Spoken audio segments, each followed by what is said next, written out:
Hey everyone, and welcome back to another episode of the Big Bros podcast. Joining me in Jeremy's basement is Jeremy himself. How are we? I'm good, mate. There we go. The basement mention. I don't think we've actually told the listeners where we record our podcasts after all these episodes. And yes, it's in the basement of my house. So, one day we can dream of something bigger and better, but the basement serves us quite well down here. So yes, we're in the basement and, it's serving us well. It's a lot of fun. So bit of a dungeon, isn't There's it? the shout out. Bit of a dungeon, don't you reckon? Dungeon. It's a bit of a man cave. You've got a pool table, you've got a table tennis table, a TV. What's not to love? Yeah, no bar fridge too. It's good. So maybe we can do something where some lucky listeners can come and check out the dungeon for themselves and jump on an episode. That does not sound. That just sounds creepy, don't you reckon?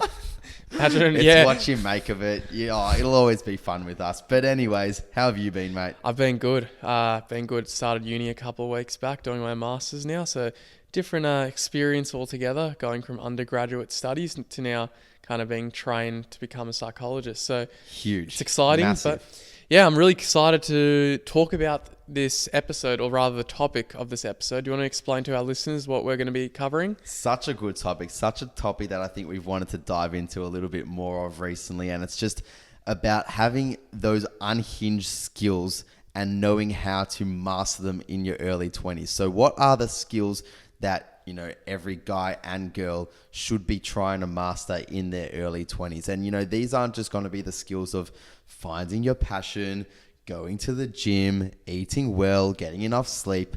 You guys know all of that stuff. If you're listening to our show, you know that we like to talk about personal development and self-help type stuff. So you know all of that kind of stuff. So rather, we want to dive into some more unhinged type of skills. Maybe to do with relationship competency. Maybe to do with how to take rejection, how to hold down your alcohol, things like this, things that maybe we haven't spoken about to that extent previously, we're going to dive into today. So let's start off. All right. I want to talk about why it's so important to learn how to manage your alcohol. I am 24 years old. You just turned 24. And I'm not going to throw any names under the bus, but we've had some parties, we've had some prees over the last few years where we've had maybe one or two friends that they don't make it out. And you always think, at least, like, surely you could have just experienced and found your limits at 16, 17, when it's a rite of passage to get so drunk that you can't come out, and then you learn from it, and then you don't repeat that same mistake. I feel it is an imperative skill. You need to know your limits with alcohol. You need to know how much is too much for you, how much is probably not enough for you. But please don't get yourself to the point where you can't even make it out. Absolutely. You just end up looking like a bit of a drop kick at the age of 23, 24. If you're still at that level where, it's shot after shot, beer after beer, to the point of no competency in the state in which you're in. And, there's an element of like having a big night and having a big shift here and there. You've got your mates around you and, we can all get a bit carried away at times, but come on, we're old enough now. We've had a few shifts in our time that we should know our limits, and you should trust in yourself that you should, in which way you should be holding yourself accountable as well, because it's just going to leave yourself feeling a little bit embarrassed, and no one wants to be that person on a night out, and no one wants to be that person on a night out as well, causing an absolute ruckus in the club, in the bar, being a public nuisance either. So that links to the next point of as well as knowing how to be socially aware in the environment you're in, whether it's in a club, whether it's in a bar, whether it's at a party. Know the people that you're around, or just know in which way how you should maybe act. Maybe this wouldn't necessarily be acting how you would act around your friends when you're in your mate's basement like now and there's no one around you and it's just a few of you. You should know how to adapt to different scenarios, and some people struggle with this. Do you know what I think of when I think of someone who's not too socially aware? Is that person who can't take a hint that the conversation is over. and they just keep staying in the Oh my conversation, God. especially if you're at a party, right? So you run into people and you kind of have to say hi to them, have like a casual 1 minute conversation with them where you pretend you care about their life, but you don't really care, but you're just there because you want to be nice, and you both are on the same page, and you're like, yeah, you'll just say like, hey, I'm going to just go to the bathroom, or I'm just... It's always a dumb excuse like that. Like, I know. "All right, I'm just going to go get another drink. See you I'm just around, yeah. It's But- like, you know what? Just have the confidence to say, lovely chatting to you. Have a Correct. good night. No, but the issue isn't the excuse. The issue is the people who can't actually pick up on the hint that, okay, convo is done. Move away. Move on, son. And they'll just be like, oh, so how's this going? Oh, how's your dog died last year? How are you feeling about that? Also, yeah, people who ask like really like, I don't know, inappropriate questions in the wrong social Context. setting. Yeah, in this wrong social context. Yeah, you gotta learn to take a hint. And look, for some it comes more naturally than others. Like for me and you, I'd like to think that we're probably a little bit more socially aware of, cues and whatnot, of what to say and what not to say. But look, the last thing you want to be known as someone who, just like they're just a bit annoying. They talk a bit excessively.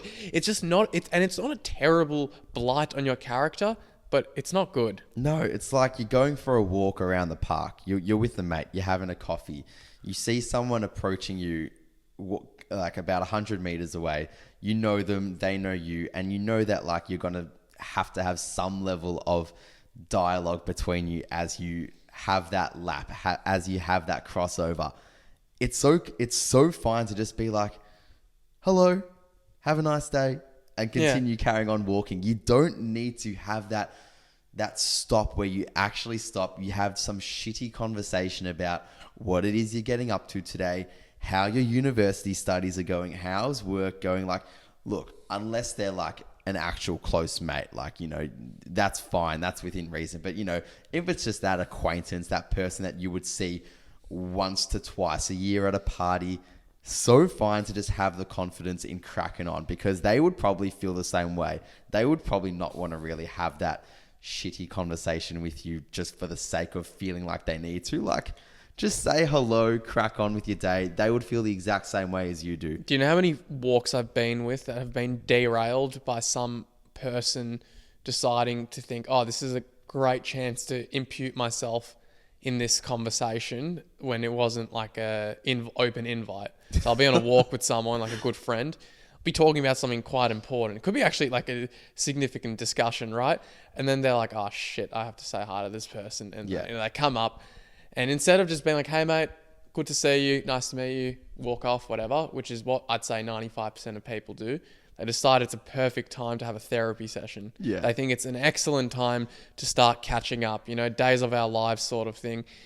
And it derails the convo, it derails the atmosphere. It's just not fun. Yeah, look, people are going to probably be listening to us here and thinking we sound like the most unapproachable, cold people that are out there in the community, but I think we are.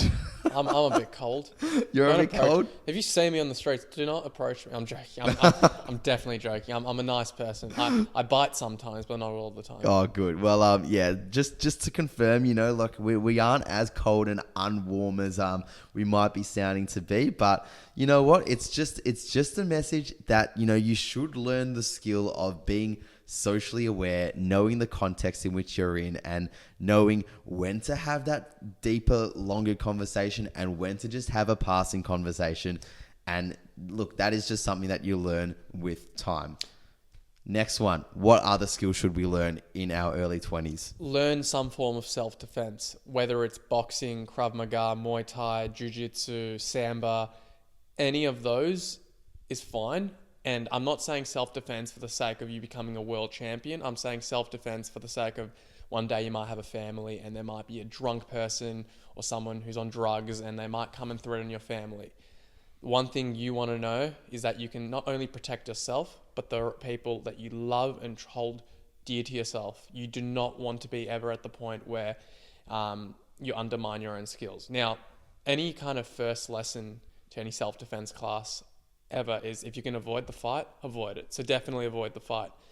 But in the context where you'll actually have to fight, like your life is actually at stake, it's so important to pick up a skill now, because most of the population don't actually know a martial art. I only started jiu-jitsu like 2-3 months ago. What have you learned from it? One thing I've learned is how fragile we are and how fragile our egos are. Like the fact that, I learned how easy it is for someone to beat the shit out of me. And that's a hard thing for the ego to take, but it's great because the only way is up, right? And something I learned from that experience is that, okay, sweet, I've learned how to like get my ass handed to me, but now I can at least learn the skills to make sure that doesn't happen again. Because the thing is, if you are in that situation, most people don't know a form of self-defense, right? I don't. So you're already better than most of the population. You don't need to be a world champ. You don't need to be anything. Even me as a white belt with 0 stripes, like bottom of the barrel in terms of skill set, just doing it for 2-3 months, you don't know. I hope I'm never in a circumstance where I have to apply it. But God forbid I am, at least maybe I've learned something or retained one skill move or one thing that, like a mindset, right? Maybe I'm less nervous now in confrontation, which I definitely am. So I think boys and girls, we always hear about, especially for girls, we hear how dangerous it can be for girls to walk at home at night. Some people try and avoid it at all costs. Self-defense might be your best friend in this context. If you're in a situation where you have to walk home at night, knowing how to fight, maybe not jiu-jitsu, maybe something like Krav Maga, basic self-defense. Really, really, really important. Why did you want to start off doing self-defense? Was it for these reasons? Was it for the reason of knowing how to fight or wanting to challenge the ego? A multitude of both. What was it for you? I always wanted to do a martial art. I didn't want to do a striking one because I didn't want to get concussed, because I've had concussions before and they're not fun. But I wanted to pick up a new challenge, something that would challenge my ego and something where I can actually like go from shit to somewhat okay and then hopefully better than okay. So for me, it was very much just trying to pick a new challenge, and the benefits of it is that you get a great sweat, you get a great form of cardio exercise, you burn a lot of calories doing it, you make some good friends in the process, you become more confident in yourself. I think one of the big, like gym is great for what's it called, for your confidence, but I think learning to fight or learning some form of self-defense increases your confidence like no other. But I would say those are my main motivations. And I think just learning a new skill has always been interesting to me. It was never, I want to be a world champion of a sport, or I want to beat the shit out of everyone. Farthest from that. Like, I don't want to be getting into fights with people. But again, another benefit is if I am ever in that situation, I can at least draw upon something. Absolutely. So yeah, tell me, why is it important, as a guy especially, to be hygienic? This is huge. To all these guys listening and girls, but mainly you fellas, you need to learn how to be a hygienic motherfucker, especially in your early 20s. You will be going on dates with girls. You will be just learning how to be some level of cleanliness, having some level of hygiene will set you apart from a lot of other men, and you'd be surprised. There are a lot of stinky boys out there. There are a lot of boys that don't know how to do the basics, and I'm talking body hair. I'm talking breath. I'm talking the space in which they're living, their bedroom, their car, whatever it is. Those are the main ones that come to mind for me, at least. If you can master your hygiene and cleanliness from a personal level of hygiene, and then also a level of your surroundings, you will set yourself apart. And it's just doing the basics. Like, if you're about to see a girl, brush your teeth beforehand. Maybe,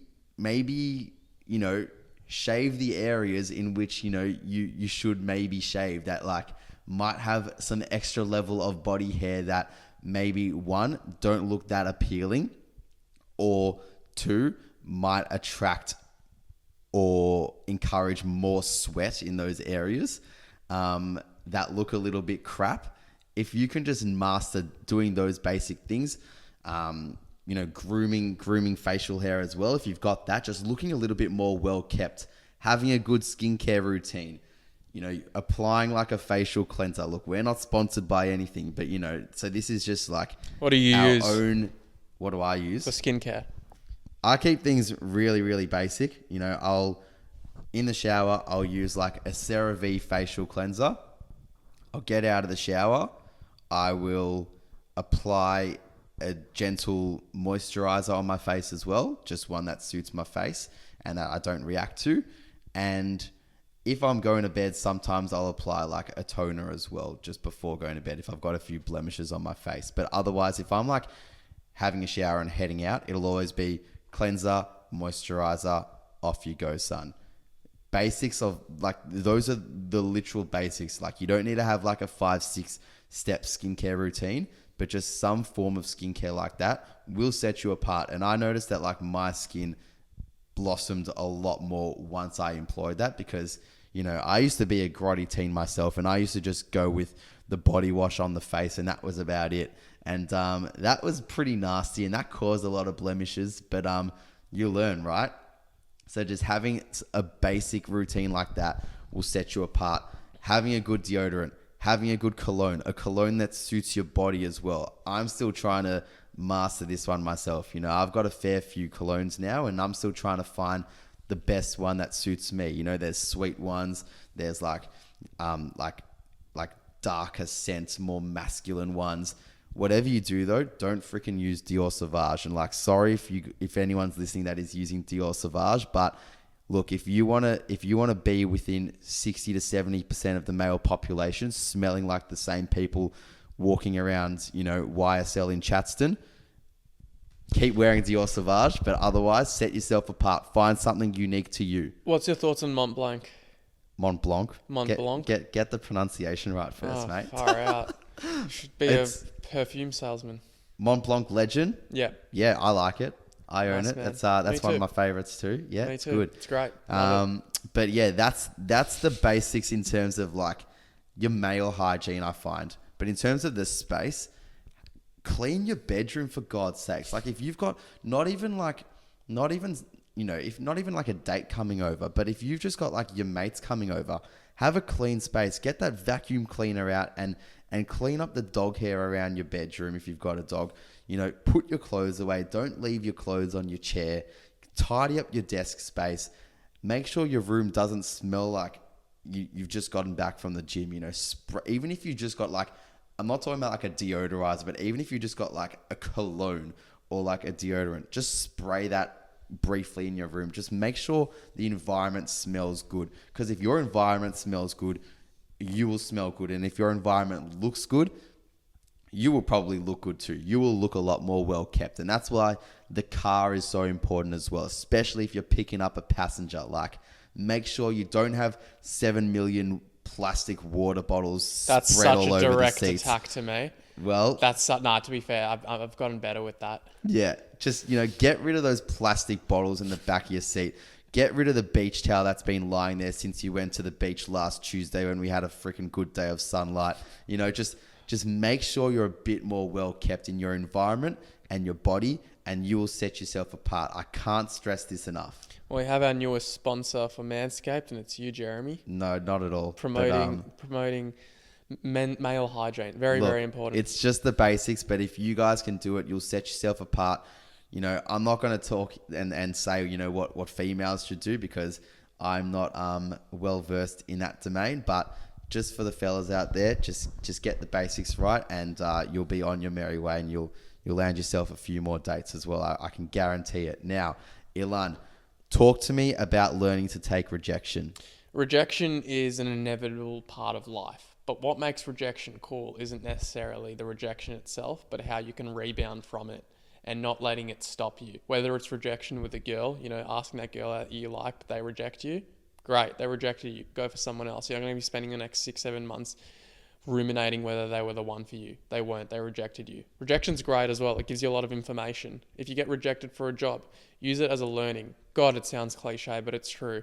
What was it on my resume that was missing? Was it something in my interviews? When I was interviewing for my master's interviews and I got rejected from like 7-8 universities. I luckily had one feedback session with a uni, and they told me, like, you were really good in this domain, but this part just let you down a little bit. And it wasn't much. And I remember I had two interviews right after that feedback session with separate unis, and I just accepted the fact that I wasn't going to go to that uni, even though I really wanted to. But the feedback they gave me was amazing. really good, because what I did next was I implemented the feedback, and I got 2 offers for the 2 subsequent interviews that I had, purely because I cleaned up the areas of improvement that I needed to improve. So there was things like, for example, my role play skills, because obviously in psychology, you need to know how to implement that in a real life situation and so forth. And I think that comes down to your relationship with rejection itself. If you look at rejection as the most painful thing in the world, then it will be just that. And it will stop you from rebounding, from growing, from any of those things. Because the thing is, the most successful people in the world have just had more rejections than all of us. All they had more of us, though, was just one more opportunity, right? But an opportunity that they had to forge for themselves, because they didn't let the first rejection hold them back, nor the second, nor the third, nor the fourth. And I think that's a really, really important thing, is that I think especially as young people, we're very outcome attached. We either get it or we don't get it. We either get the job, or we don't get the job. I really think that if we can stop attaching as much emotion to the end goal, you can take rejection like a champion, because you'll actually be more willing to learn from it. I think it's also the tango of knowing when rejection is maybe a direct blow to you and to your personality, or whether it just means, you're actually fine, but this is just not suited to you. Because sometimes rejection might not be, like I said, it might not be a direct, it might not be a direct result of who you are as a person. You might be completely competent, but they might not see something that, maybe they're looking for particularly. It doesn't mean that you're not fit for the role, because I can guarantee you there's plenty of roles out there that most monkeys can be taught how to do. So it might not be that you're not incompetent enough. It might just be that, there's something else that they might be looking for that is just not completely compatible, which is completely fair. So I feel like it's about knowing, all right, what are the weaknesses that I should improve on, that I have learned from this rejection, but also knowing, okay, I'm actually not that weak in these areas, and I know that for myself. So I'm just going to crack on and find something else and hopefully land that. You know what I really loved there is the fact that you kind of separated the rejection being a reflection of your personal self-worth and maybe something more external, something exterior. Absolutely. And I think that's so true. I think people who can handle rejection well are the same people who know that it's not a reflection of their self-worth. It might be a reflection of that moment in time, the way they presented themselves. Just a split snapshot of what was going on at that time. That resume that you created on Tuesday night because you needed to quickly submit it. It's a reflection of your resume, right? It's not necessarily a reflection of your self-worth or yourself. Because the thing is, the next day you can improve upon that. And, attaching all these things to your self-worth isn't going to make you confident at the end of the day. It's going to destroy your confidence because you're so reliant on external validation. Yeah, and I think as a generation, we've become really bad with rejection. Why? Because I think we're also just really scared and fearful of embarrassment. I think in a world in which we feel entitled to get whatever it is we want to get, we are on center stage. We have the spotlight on us publicly all the time, with social media, with likes, with views, with public forums. Spotlight is always on us as humans. Eyes are always watching us, and we feel embarrassed, and that fear of embarrassment is why we're so bad at taking rejection.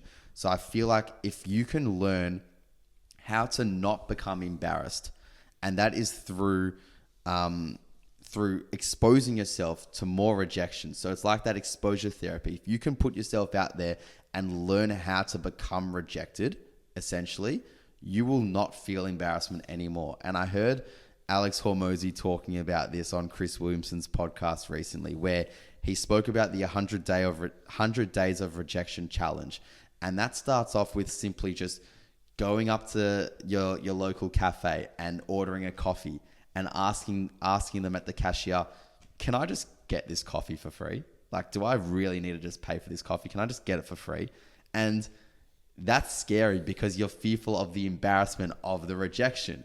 So the whole point of this is not to get the coffee for free, but rather to expose yourself to the embarrassment of being rejected when they say, no, you can't have the coffee. I've never met anyone who's also persistent as someone who I don't, in a way, admire. So I think that links on to the next point, why it's very important not to take no for an answer. So there's going to be times in life where you have to take no for an answer just because it's the ethical thing to do so. But the most successful people in the world, the people who achieve greatness, are the same ones who are persistent, who don't take no for an answer. So I'll give you an example. Yesterday, I was at a wedding, right? And there's one of my good friend's dads were there, and he wanted a coffee, but the coffee machine wasn't opened yet. So he was asking the event planner, "Can I get a coffee now?" And I really wanted one as well. So he took me out, he just said, "Come, we'll get a coffee together." And the wedding planner was like to him, "Nah, the coffee machine's not open." He's like, "Listen, I'm in the events business. I know how this works. I know you guys have a coffee machine. Can I please grab a coffee?" Guess what? We got our coffees. And stupid example, because it's like, okay, wow, like big deal. But the point is, there are certain personalities who just are happy to keep pushing the envelope. They're not deterred by a no. They're great negotiators as well, right? They're the reasons their businesses are in green. It's because they know how to negotiate a good wholesale price. They know how to, for example, not be kind of scared away from rejection. Obviously, it's contextual and there's going to be times where you do have to take no. But I reckon in general, as like another thing, when I was getting rejected from some kind of unis, I would write them a follow-up email saying, "Hey, look, first I would want to ask for feedback." So it's learning to take the rejection. But I also just want to say, if there's any additional spots that open up, I would still would love to be considered because I really appreciate the program, right? And that also goes for jobs. You get rejected from that job. If you show persistence, I feel employers are more likely to want to hire that sort of individual because they know they can go the extra mile. They might not just come in at 9 and clock off at 5, but if they want to get something done, they'll be persistent. Absolutely. So that's why I think it's such an important key to have. Yeah, for sure. And I think that links also to the next point being like with rejection or maybe with trying to establish an opportunity for yourself, come to the person with solutions rather than with problems. So if you're in a workplace or if you're, running your own business or you're on like your own fitness journey or whatever, we're all so good at noticing what the problems are. We're so good at picking out what should be done or what the person is not doing. Come to the situation with a solution rather than the problem, because if you can do that, again, you're setting yourself apart from a million other people who are in that surrounding as you, in that environment as you. So if we use the example as going for a job, come to this job with a solution to the problem in which maybe they're facing. And if you can provide that solution, or rather just provide the problem solving to get a solution, because sometimes we might not know the answers and that's okay. But if you can show your problem solving and your thinking towards the solution, you're going to set yourself apart even more so. So I heard something recently as well. I was having a chat with my cousin and she was giving the example of, there was a job interview where they asked the person going for the job, how many burgers do you think McDonald's is dishing out a day?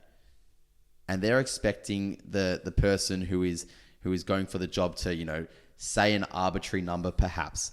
But what the best answer is for that scenario is not just saying an arbitrary number, because the person asking the question doesn't know the number as well. What they're doing is they're testing your ability to problem solve and to think hypothetically, to think, well, if, say there's, 3 different parts of the day, there's breakfast, lunch and dinner. Say there's, like X amount of people that come through the doors in this amount of time and this amount of time, trying to just like think hypothetically is showing that you're a critical thinker and you're thinking beyond the surface, beyond the superficial thinking pattern in which most people are doing.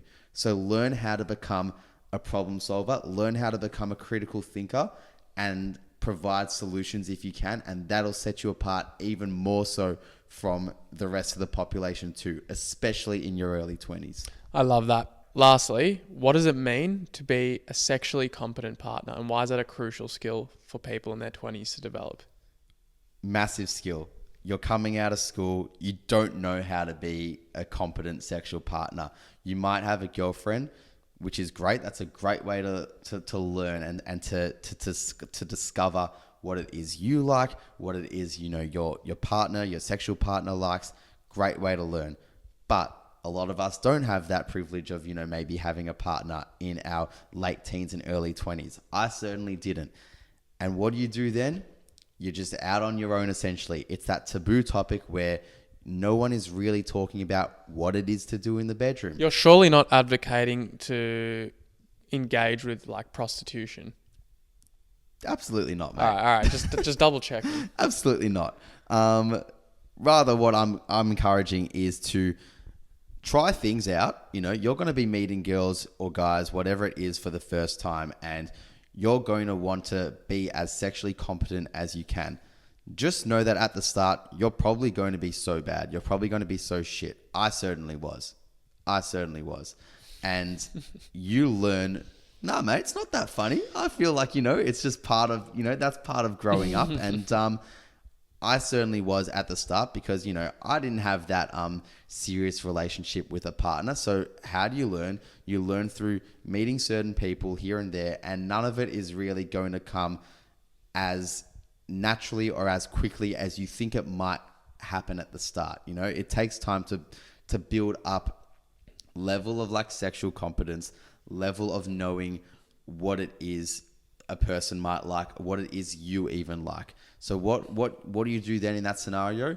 You try, and I think you just need to be good at communicating with the person in that moment, what is feeling good, what is not feeling good, and then having the confidence to talk about it with a friend. Hopefully you've got a friend where you can talk about these things with, where it doesn't feel as weird, because it is that taboo topic, unfortunately, where people don't always like talking about their sexual experiences, and I get that.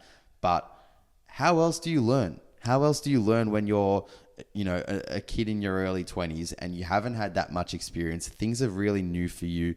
Maybe you're about to enter a relationship for the first time. How do you learn if you don't communicate about these things with the person you're having these experiences with, and or with your friends that are going through these same things too? Sounds like you've come a long way, Jeremy. Have you? I'd hope so. I'd certainly hope so. Exactly. You can ask my partner though. Exactly. Well, there you go. I mean, there's no arrogance or ego in admitting that, when you were a late teen, you come out of school and you essentially are quite raw and vulnerable in sexual activities. Sure, it's true. I feel like that would be the feeling of most people. And I feel like if you come out and you're kind of, you've got this persona that like, nah, mate, I was always great, I always knew what you're doing, you're just kidding yourself, and you probably still don't really know what it is you're doing. You know what I think about? The fact that a lot of people who end relationships or file for divorce, sexual incompatibility is usually a big predictor or a big kind of risk factor for that. And that's because whether we like to admit it or not, whether it's taboo or not, it is a very integral part of any relationship, is the sexual intimacy. So, I'm more so speaking from a context of relationships, but I think communication does go a long way, especially when you've been dating someone for a few years. You become so much more comfortable with them, so you can actually share things that you like and don't like, and vice versa. And that makes you more confident in the actual topic of sex, because you're right, you come out at 18, 19, and you're trying new experiences for the first time, and you're going to be shy about it. I certainly was. You certainly were. And I think your biggest best friend here is becoming comfortable with the topic itself. Again, keeping in mind, be socially aware. Don't start talking about this topic to, just random contexts. Like you want to be smart with how you talk about it, because it is taboo. But I think the more confident you become with actually speaking about it, knowing what you like, talking about what you like with, trusted individuals, and what you don't like, I think that goes a long way.